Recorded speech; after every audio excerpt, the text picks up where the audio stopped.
All right, so I kind of mentioned the fact that integration by parts is like kind of like a reverse product rule, but we don't have like a reverse quotient rule. But the good news is we can write this as a product. All right? It might not be obvious. So let me show you what I mean by that. That's the same thing as y times 1 over e to the 2y dy. So we need to make sure that our two pieces are a product together and they're not a quotient. Like we can't just say like, oh, u is y and dv is e to the 2y. No, no. We can't do that because that would imply that our integral was y times e to the 2y. And it's not. So just be careful if you're given a fraction to make sure that you rewrite it as a product of two things. So now I have a product of two things, and now I can split it up into u and dv. Okay?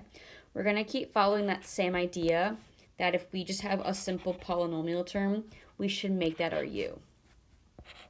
Because again, it has a really nice derivative of 1. Okay? So then dv will be this guy.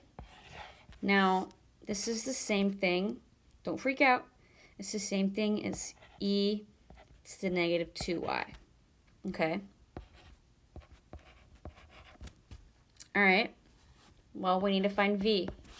Well, what did we do in the last problem when we were taking the antiderivative of e to the negative x? Well, we got, hold up. We got e to the negative x divided by negative 1. I divided by the derivative of this. Okay? So similarly, the antiderivative of e to the negative 2y is going to be e to the negative 2y divided by the derivative of this, which is that. Okay? So my v is negative 1/2 e to the negative 2y. Okay?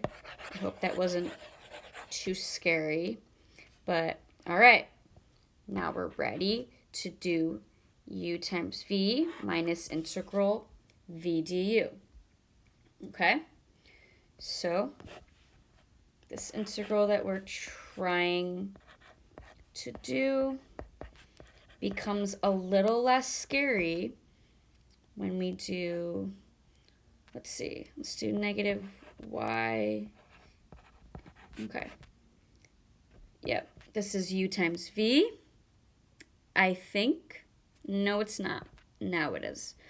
Minus integral v times du is just this guy times 1 dy.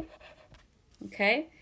Hopefully we're understanding what happens here now at this point, that this becomes a positive. Whoa. This becomes positive. And then again, we can pull this 1/2 out in front just to make our life a little less complicated. Okay? Ooh, goody. We know how to do this integral. We already did it, didn't we? Okay? So, this becomes, let me just copy, let me just go, oh, no, help. Okay.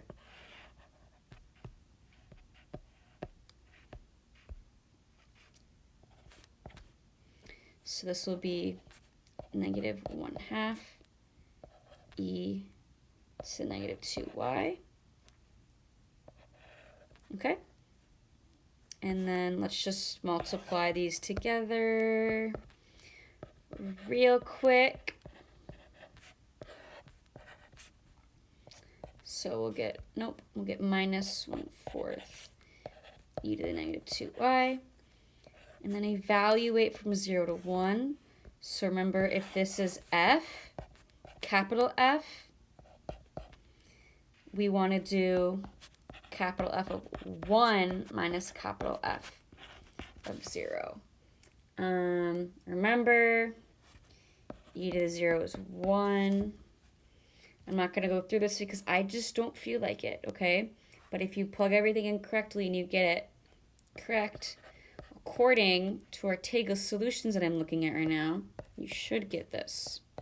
Allegedly. Don't quote me on it.